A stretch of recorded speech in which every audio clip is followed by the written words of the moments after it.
नमस्कार मित्रांनो, तूही रे माझा मित्र या मालिकेमध्ये आपल्या ईश्वरीने तिच्या प्रेम भावना व्यक्त केलेल्या आहेत. तिने अर्णवला प्रपोज केलेला आहे, परंतु तिचं हे प्रपोज तिच्या त्या भावना अर्णवपर्यंत पोहोचल्याच नाही. कशा? तर तुम्हालाही प्रश्न पडला असेल की अर्णवपर्यंत तिच्या भावना का नाही पोहोचल्या.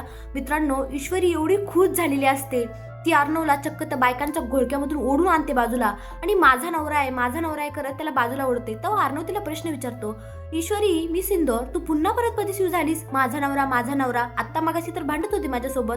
तेव्हा आता ईश्वरी त्याला त्याच्या सगळं काही मनातलं सांगायला सुरुवात करते की सर, आता तसं नाहीये, आता कंडिशन खूप बदलली. पहिली मी खूप वेगळी होते, पण आता खूप वेगळी आहे. आता सिच्युएशन सगळी बदलून गेली. मी आता हळूहळू तुमचा विचार करायला लागलेली आहे. मी डोळे झाकले, डोळे उघडले, जिकडे तिकडे बघितलं तरी मला फक्त तुम्हीच दिसता. तुम्ही जर माझ्या सोबत असेल तर माझं आयुष्य नवीन होऊन जातं. म्हणजे इतकं तिने काही सांगितलेलं आहे अर्णवला, इतकं मनापासून ती तिचं प्रेम व्यक्त करत आहे, तिच्या भावना व्यक्त करत आहेत. ती सांगत आहे की अर्णव सर, मी पॉझिटिव्ह होते कारण माझं प्रेम आहे तुमच्यावर.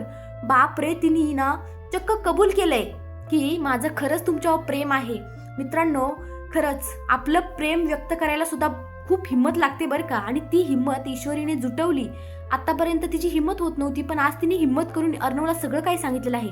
परंतु खूप मोठा प्रॉब्लेम झालेला आहे मित्रांनो. अर्णवने तिचं काही ऐकलंच नाही, कारण अर्णवच्या कानात हेडफोन असल्या कारणाने अर्णव काही ऐकू शकला नाही आणि ईश्वरी मात्र आपली वेड्यासारखी बडबड करत राहिली. परंतु तिचा असा गैरसमज झालाय की अर्णवने सगळं काय ऐकलं, कारण अर्णव तिकडे फोनवर हा ऑल राईट ओके असं काही बोलत होता. परंतु ईश्वरीला असं वाटत होतं की अर्णव सर मलाच बोलतायत, मलाच रिप्लाय देतायत, आणि त्यामुळे तिने वेडीने सगळं काही सांगून टाकलं. परंतु अर्णवने यामधला एकही शब्द ऐकलेला नसतो. तो तिकडे फोनवर कामाचं काही गोष्टी बोलत असतो आणि इकडे ही बिचारी आपली तिच्या भावना व्यक्त करत असते. तर आता खरंच अर्णवला कधी कळणार ईश्वरीचं प्रेम? ईश्वरी अशी झुरत राहणार का? अर्णवला कधी कळणार की नाही तिचं प्रेम? अर्णवचं प्रेम तर आहे, परंतु ईश्वरी सुद्धा अर्णववर प्रेम करते हे अर्णवला कधी कळणार?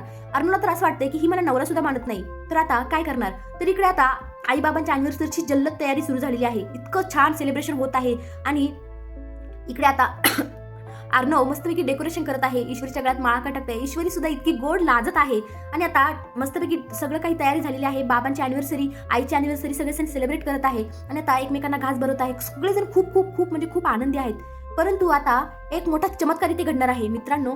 जे बाबांचे हात सुद्धा उठत नव्हते, आता जेव्हा अर्णव ईश्वरी आशीर्वाद घ्यायला जातात तेव्हा आता बाबांचे हात आशीर्वाद देण्यासाठी उठणार आहेत आणि बाबा त्या दोघांनाही आशीर्वाद देणार आहे. मित्रांनो, खरंच हा चमत्कारच झाला म्हणायचा, कारण अर्णवच्या येण्याने बाबांचं आयुष्यात बदलून गेलं. बाबांना माहित असतं की अर्णव हा गुन्हे आहे, अर्णव दोषी नाहीये, अर्णव हा माझा गुन्हेगार नाही, तर राकेश माझा गुन्हेगार आहे. आणि त्याच्यामुळे सगळ्यांनाच आता कळलेलं असतं की अर्णव खरंच किती गुन्हे आहे. अर्णवच्या येण्याने बाबांचं आयुष्य बदलून गेलं. बाबा आता हळूहळू ठीक व्हायला लागले आहेत आणि बाबा असेच लवकर ठीक होय ही माझी सुद्धा इच्छा आहे. तर तुम्हाला काय वाटतं? कमेंटमध्ये नक्की सांगा. धन्यवाद.